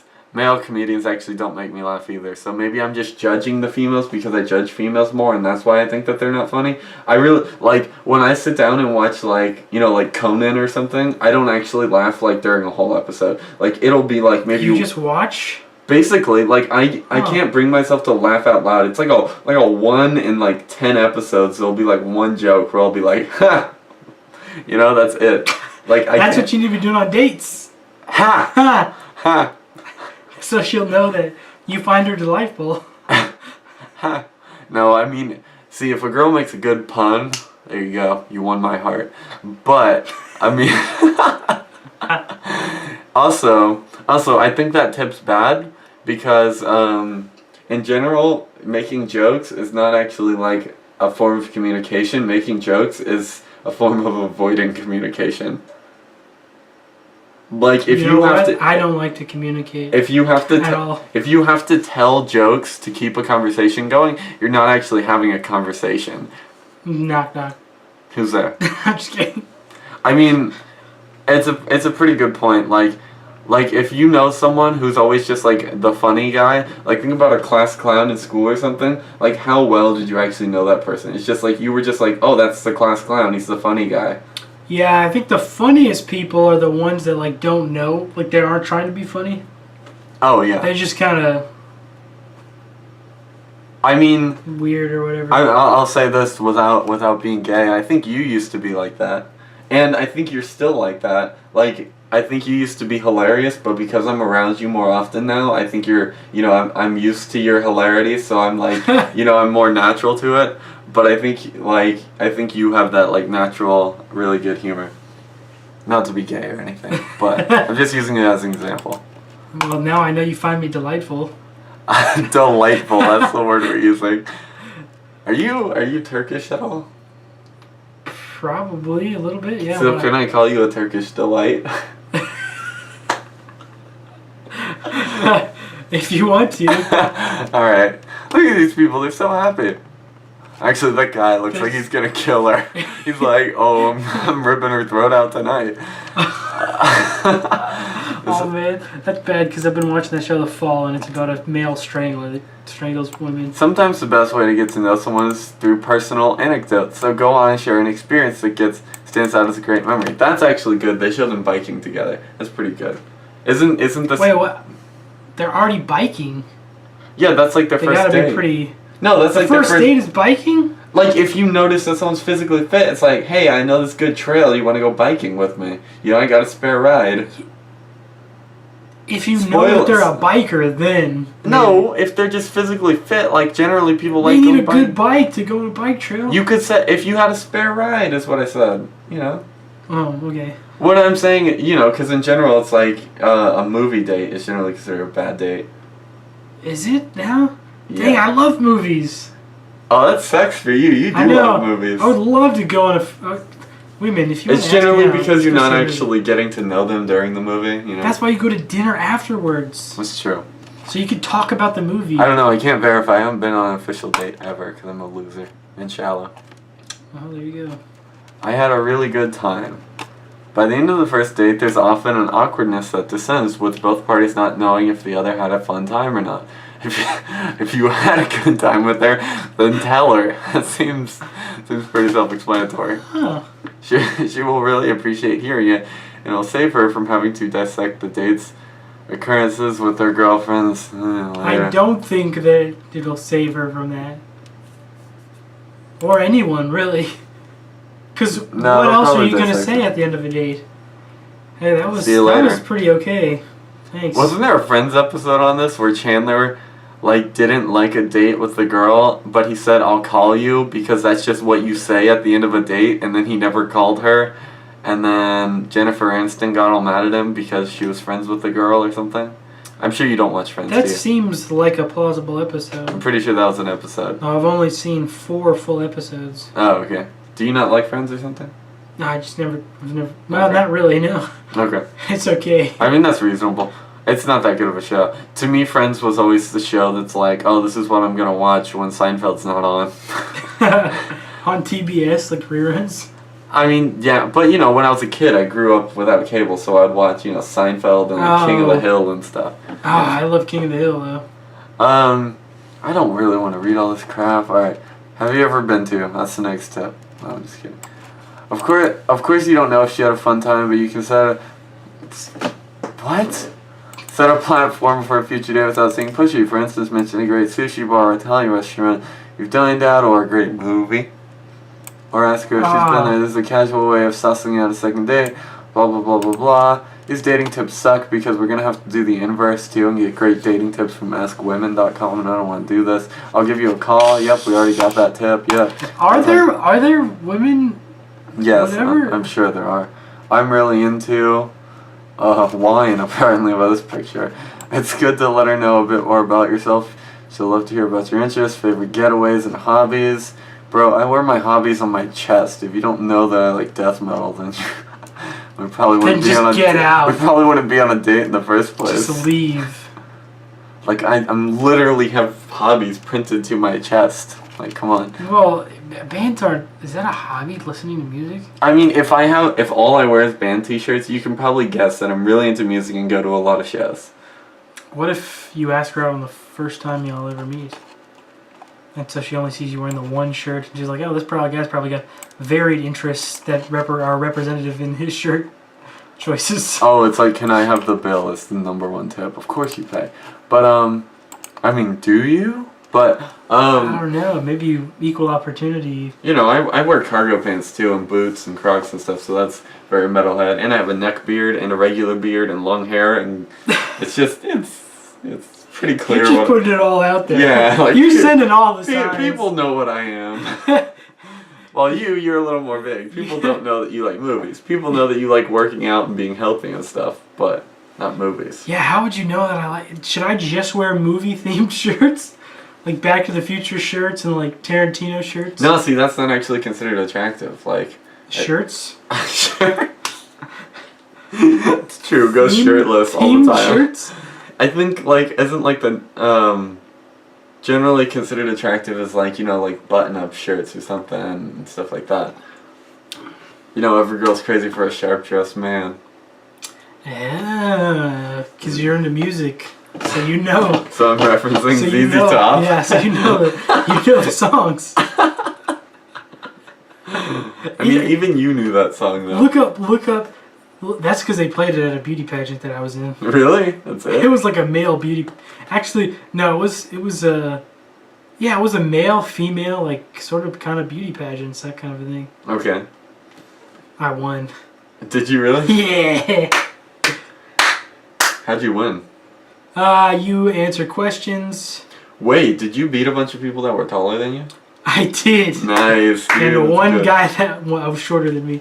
I'm very proud. I was the second shortest guy. And you won. But to be fair, we didn't stand next to each other that often. Did you have to take like shirtless pics and stuff? No. Okay. We were all wearing like the same tuxedo too. Oh, okay. So it wasn't a beauty pageant. There was no like physical. When did this happen? This was my senior year in high school, so like 2 years ago. Oh, when you had them curly locks? I did. I think that's what yeah, girls like that's the curly what locked locks, it dude. in. Yeah. Yeah, dude, girls love curls. That's what they do. Say. It's true. Wait, is that actually the same? No, I don't think so. I mean, girls do love curls. Every time I go to a show, there's at least one girl like pulling on my hair and like messing with it and stuff. So, and they're gross because they're metal girls, but Yeah. yeah. So are they bony or? No, they're just gross.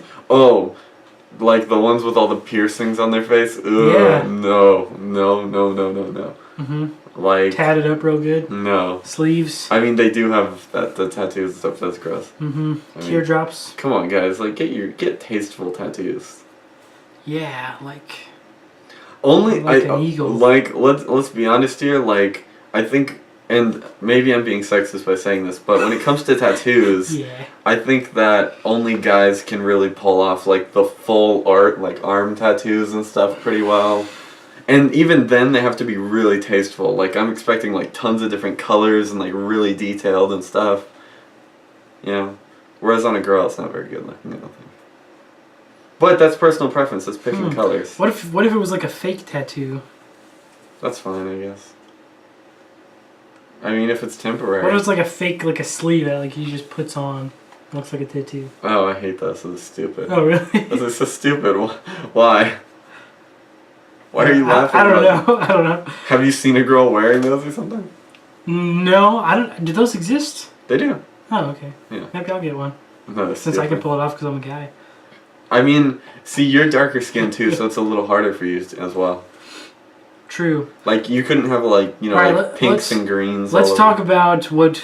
So now, okay, so episode's over, guys. Thanks for watching. We're just gonna talk about women that we think are attractive from now. Yeah, just So like, personal. what's your 10 out of 10 right now? Well, see, it's hard. See, the thing is, like, if you just showed me like a catalog of women, Mm-hmm. like here's 100 women. There's like one picture of each. Mm-hmm. It's like, One picture is terrible because it's like- gonna be photoshopped and. well, yeah, probably. Okay, let's just say it's not. Okay. 100 women. It's like, okay, I can Basically, you're on Tinder. kind of spruce these out and like maybe have like a top tier, like a bottom tier, but I think most of them would just fall in the middle, right? If it's 100, like, where are these women from? Just randomly. I mean, statistically speaking, most of them would fall in the middle because you have a set number of 1 through 100, and the middle would be considered 26 to 74. And so, yeah, statistically speaking, most of them would be in the middle. Yeah. Well, no, what I'm saying is like I don't know what I'm saying. I'm just saying, my point is, like... You're saying you would have a hard time comparing a lot of them? Yeah, I'm just saying, like, I need, like, a personality, sort of, to attach to the face. That's why I think is a little bit... I mean, you That's can why I think- probably judge the person. Okay, if they're all wearing the same clothes, yeah, a lot of them are going to be harder to compare. Well, what I'm saying is, like, that's why, But like... clothes That's why, like, define on movies, personality that's pretty why well. you find, like, people that are, like, really attracted to, like, certain actors and actresses. Mm-hmm. Because, like, you can kind of know what they're about. Right. Like, on a... That's infatuation, yeah. You know what I mean? Mm-hmm. And like I feel like I kind of need that to get for someone to be thrust into the upper levels, Mm-hmm. like the top tier, you know. Mm-hmm. Like I need to see you in motion. Mm-hmm. I need to see you talking. Mm-hmm. You know. Okay, but to see if what I were it to is give you're you a about. smaller list, like of 10, you could probably rank them, right? Yeah, I mean I could rank them 1 to 10, but Okay, let me get 10 for you but here. what I'm saying is I think that if I had like a little, you know, like if there was like a video clip of them saying something. Mm-hmm. You know? Like they walk in and they say something. You know? Mm-hmm. Just like their favorite color. That has to do with voice, though, too. Because maybe. voice can boost attractiveness. Well, like that'll accents add. and Yeah, stuff, that'll add. Yeah, definitely. So... Wait, so yeah, if you give me 10 women, I could rank them. Mm-hmm. But they're not... It's not like the bottom one maybe not be like a 0 or a 1. And the top one girls aren't necessarily a 10. What if I said you had to label them 0 to 10? Well, I could put them in order, but subjectively for me, the top girl may not necessarily be a 10. That's what I'm saying. She needs a little extra, Right. something a little extra that I can grab onto. Right. Okay. So you see what I'm saying? a 10 is hard. Okay, like for you, I'm going to assume that like a Christian girl is probably attractive to you, right? I mean, Or physically? not. Or maybe not. Maybe you want them bad. Maybe you like the offspring. Like you No, want them all tattooed and. Christian girls can have tattoos. That's true, but you know. No, I'm just talking about physically right now. Okay, yeah, but you're also talking about personality. Well, like no, I'm not personality, just physical attraction. physical attraction. You said you can rate them though. You need personality. Yeah, too. but I need a little, not personality, just like a little emotion, you know? Mm-hmm. Like emotion. Mm-hmm. Okay, like a video clip, they're not saying anything. All they do is like they frown and then they smile. Mm-hmm. And then they walk across the screen. Mm-hmm. Then that'll help me. I need that to jump them up. Okay, give me an example of 2 women that you would keep equal if it weren't for their personalities. Probably women that the audience knows would be best. Okay, let me think.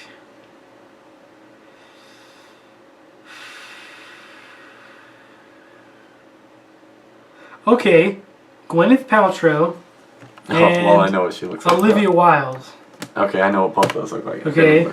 Grocery delivery is what came up. But, see, I think Olivia Wilde Really? more attractive. Gwyneth Paltrow and Olivia Wilde. I think Olivia Wilde's more attractive because I like her personality better, though.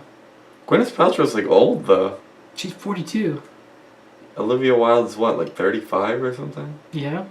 It's a big difference. Olivia Wilde doesn't have like wrinkles and stuff. Gwyneth Paltrow 5 to does. 7 years? I think Olivia Wilde's probably not too far off. Of course you like Olivia Wilde's personality better. Gwyneth Paltrow's personality sucks. Well, yeah, that's what I'm saying. Yeah, okay.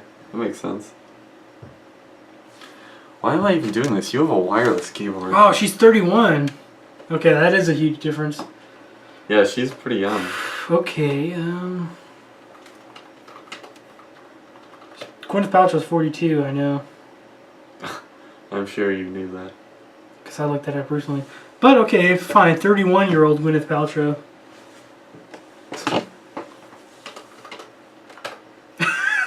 Gwyneth Paltrow at 31. I mean, it will bring us pictures. Look at that. Blake Lively, I think she's really attractive. Who? Blake Lively. Okay, I think this is her at 31. Because this is the picture that came up the most. Wow, does this seem like low on batteries? Look at your mouse movements. No, yeah, I don't know what the deal is. It's so weird. I think it's the range. You're too far away. What's the point of having a wireless one then? Who did you say the other person was? Blake Lively. That's a guy's name. Spoiler alert. Okay, she's 27. That's more in range, I think. Of what? Of Olivia Wilde. Okay, out of these 2, which one do you like better personality? Olivia Wilde. Okay. Well, that's because the first picture right there is her pregnant, so. That's another thing though, some people like pregnant women, which biologically doesn't make sense. Or maybe it does, maybe it shows that they are able to host children. Oh, you know who's pretty attractive? This girl, her name's Adriana Palicki. I think it's Palicki. Okay. She's on Agents of S.H.I.E.L.D. She's pretty attractive. Terrible actress. But she's really attractive. If she's a terrible actress, then that means you can't like her though, because you're into movies. Well, I can think she's attractive. Okay, so is this just Josiah's time to tell us? No, you can go. I have no. I know you're all about that Willa Holland. I am not all about that Willa Holland. She's just good looking.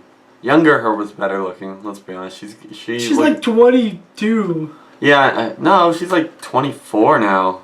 Oh. That's old. That's older than me. Girls older than me automatically throw me off, dude. What? What are you, 20? I'm 20. What are you talking about? I mean, she's older than me. Basically every actress throws you off. No, I lean towards the younger ones, though, as young as possible. Willa Holland is 23. Juno Temple is attractive, but she's also really old. She's, like, really old now, I think. Oh, she's 25. Is she that British girl? But she was on The Dark Knight Rises, right? Was she? I think you're right, actually. Yeah, she was. Yeah, she was. Oh, there you go. Princess Diaries. What do you think about her? Who was that? Princess Diaries. From the Dark Knight Rises as well, whatever her name is. Anne Hathaway. Anne Hathaway, yeah. Yeah, what do you think of her? Older her is much less attractive. Nowadays she has like wrinkles and stuff. But younger her was pretty reasonable. Dude, to me she looked exactly the same. Really? She looked exactly the same, dude. Like, because when I I haven't seen Princess Diaries in like a long time. But when I think of that and I think of Dark Knight Rises, I just because in Dark Knight exactly Rises she was wearing a bunch of masks and stuff, so she hides all her wrinkles and stuff. But in other movies and images and stuff, she's pretty gross looking now. Well, how old? She's only like, what is she, like 30? No, What? she's like 40 something for sure. Oh no, she's only 32. Wow, she looks really old. Dude, I think you're just ageist. I don't know, dude. Look at that though. Well, that's when she shaved her head for Yeah, but I musical. prefer short hair anyways, and I think that's worse looking. So that's gotta say something. Okay, so like, who's a 10 for you? I don't have a 10. Oh. Yeah, sure you do.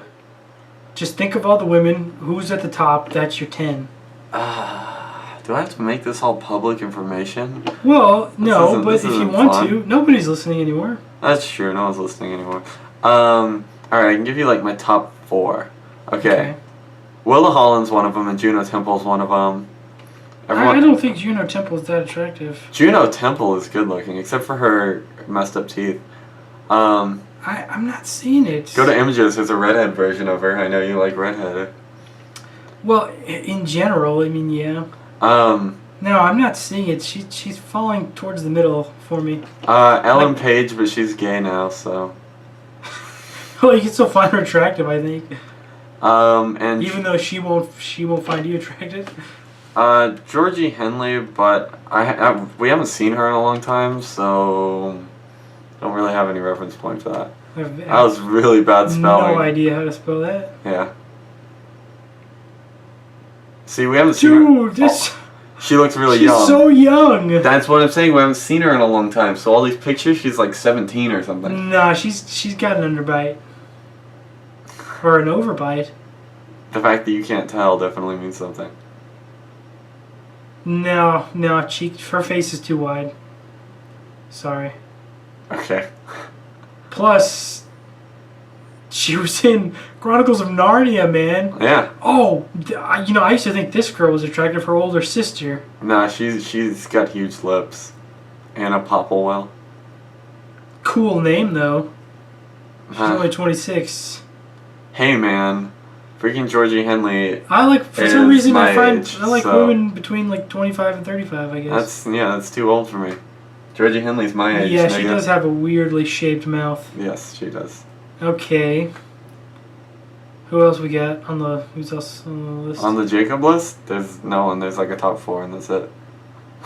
Okay. What about that girl from the Hunger Games? What's her name? Jennifer Lawrence. Yeah. She's like. So old. Like on a scale of 1 to 10, she's like a 5. Get out. Yeah, she's like. I told you I have really stupid high standards. Yeah, she's like a 5, completely. But average. Juno Temple is in the upper class. I have weird taste. It's whatever, you know. It's all color, man. You do. What's your favorite color? Red? You know what my favorite color is? White. There you go. So that's not even a color. Yeah, it is. Barely. That's the color. Maybe my favorite color is black. What does that mean? Black's not actually a color. Black is the lack of all color. Or is it? It's the lack of all light, yeah. But I mean, well, no, I think people who say that are stupid. Black's a color or whatever. But but since you brought up white not being a color. Okay, what was that girl's name in Interstellar? Anne Hathaway. Wait, what's she? She was. Oh, but the redheaded one. I have no idea. The one from Zero Dark 30? I haven't seen it. Her character's name was Murph. She's so young, dude. No, the adult version of her. I know. Jessica Chastain. Nope. For some reason, Jessica Chastain looks way older than she is. She's like a 2.5, dude. Not even a half. She's a 2. Out. She's a 2. She looks gross, dude. That's a 2. She. Ugh. Well, I like the red hair. Nah, she's like a 2, dude. Nah, how old do you think she is? I don't know. I have no idea. 26. That's my guess. 38. Holy crap. Holy crap! I thought she was younger than that. I did wow. too. Well, when you consider that, she looked great. For 38, yeah. I guess. I don't know. Her facial structure still throws me off. Yeah, I'm not liking the bone structure. Now, there's another girl in Arrow that I like. We've talked about this on Katie Cassidy. We've talked about this on another episode before. But see, I think she looks better when she's acting than she does in pictures. Look at that smile. It's okay, so I got a big. question for you. The girl from she's really young, but crap. What's her name? I don't know her name. She was the girl from Kick-A and Kick-A 2 when she was older. Oh, yes. I don't know her name. I don't remember her name.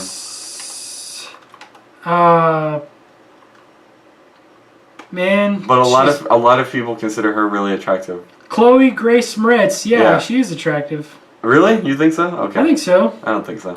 And she's 18, so it's not weird. 17's actually not weird either, guys. We're in Texas. Yeah, I think she's pretty. She's weird looking. See, this is what I'm saying. It's all color. Okay, what about this British girl from Agents For the of record, S.H.I.E.L.D.? Georgie Henley's British too, and she's got a thick British accent. Do you like Chronicles of Narnia or something? I mean, do you not like the Chronicles of Narnia movies? The first one was okay. The second one was not that great. Okay. Oh, who's this girl? Not very good looking, that's who she is. Okay, what do you think? You probably like this. Lindsay Fonseca is the one we're talking about right there, by the way. Elizabeth Henstridge. I'm gonna see more images because she looks ugly in that first one. Nope. But I don't understand. That forehead is a brick wall. Okay, well, now that you say that, I see it. See, I can criticize any girl that you bring up, and you'll be like, "Oh man, you just ruined it." Okay, it's not. I can handle this. The brick wall forehead. I can handle this forehead. It's not. No, it's so huge. Look at all of them. Every picture, it's huge. Well, it's larger than average. Okay, there it looks pretty. It's pretty big. She's straight up alien, dude. Like, not an alien, but alien from Alien with the big old... Okay, she's got a 5 head. It's not a big issue. But what do you think about the Asian girl? I thought you were going to type in Asian. You typed in agent. I forget her name. Chloe Bennett. What do you think of this girl? She's like half white, half Asian. You gotta be all about that, right? She's like a 4. 4.5.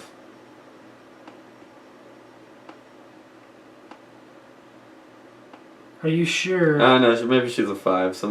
Yeah, I'm thinking between 5 and 6. Some of the pictures, no, she doesn't go to 6. 6 is above average. She's just average. Now 4 to 6 is like that middle range. No, 5 means average, so that's why I'm going with 5. Yeah, but slightly above average, slightly below average. She's not slightly in either way. She's just average. Okay, I'll give you that. Okay, anybody else? You're just naming random people here. Well, these are all on shows that I like. You know who you like? Who I like? Or Yeah. who you like? No, I don't think she's that pretty, but you probably will.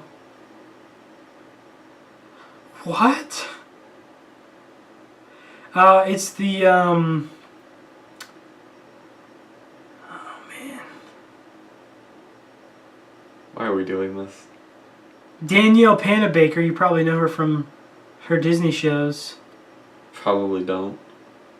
What are you thinking here?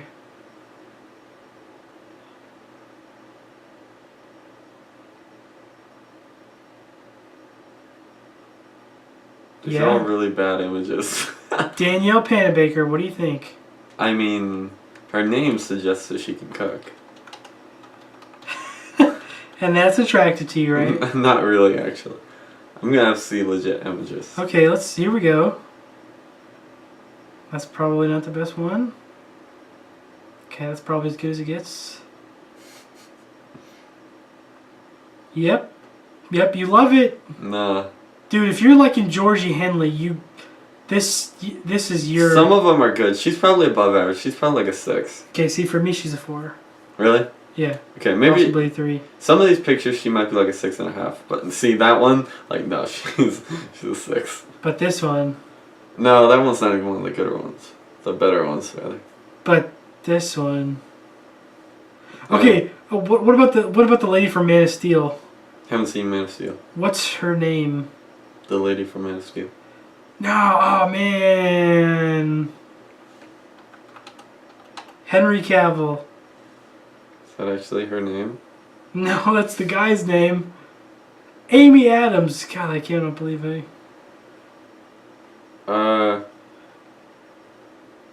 What are we thinking here? She was good looking in Night at the Museum too, but everything else she's not good looking. She was in Night at the Museum too. Yeah, she was good looking in that, but everything else she's not. Oh. It's like a 3, dude. Yes. It's like a 3. Yes. It's like a 3. Yes. It's like a 3. No. Yes. It's like a 3. She's 40. Wow, dude, you are really just like into redheads here. What are you talking about? Every redhead you've just been like, oh, and in Enchanted she looks good too. Jessica Chastain. I remember I said she's not that pretty to me. Okay, what do you think about the girl from The Office? Pam Beasley. Solid 5. Solid 5? She's a redhead, are you sure? Yeah. Okay. You know what? The Erin from The Office I think is slightly prettier than her. Erin's got weird teeth. She does. Weirds me out a little bit. She's a 5 in a different way. 5 just means average. Yeah. Okay, well, this show's going nowhere. Yeah, I think we covered everything. Yeah, basically. All right, so feel free to follow us on Facebook, Twitter. Facebook.com/TCO. Actually, all the links will be in the description. Oh yeah, you're supposed to be doing that. I did that. Every single episode, you can go check it out. Every single one has links now. Oh, cool. If you're a redhead, message Josiah. If you're a blonde with glasses and are younger than me or the same age, you can message me. Yeah, but you gotta be smart. Yeah. I mean, you can be a sack of hammers. I don't care. Nope. Man, we got some serious viewage on this one. Yes, we did. Look at all that viewage. Look at the show more information. Bam, all our links. Bam. Whoa, have we got any emails? Do you check that? I do, actually. Oh, really? Have we got any emails? No. Good. Some of it is just you using our email for other things. Like you used it for one website and now we got a little bit of spam.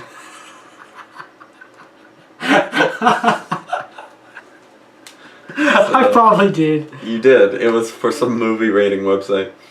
You know what? I probably did that. You did exactly do that. Do you still want these intros and outros, or do you just want the... Yes, I want the intros and outros. There's actually going to be outro music playing right here. Because Josiah's going to do an outro on this video. Okay, guys, thanks for watching. We're 2 hours in, almost. So. All links in the description. Don't like fat people. That's bad for you. It's pretty widely accepted on the show that fat people are bad. So. That's our stance. That's our slogan actually. Fat people are bad. TCO podcast. Yeah. We're not politically correct on this show. It's true. We say whatever we want. We're politically incorrect on this show. Or impolitically correct. Ooh. I just got a new video up, so definitely go and watch that. Alright guys, thanks for watching. Bye.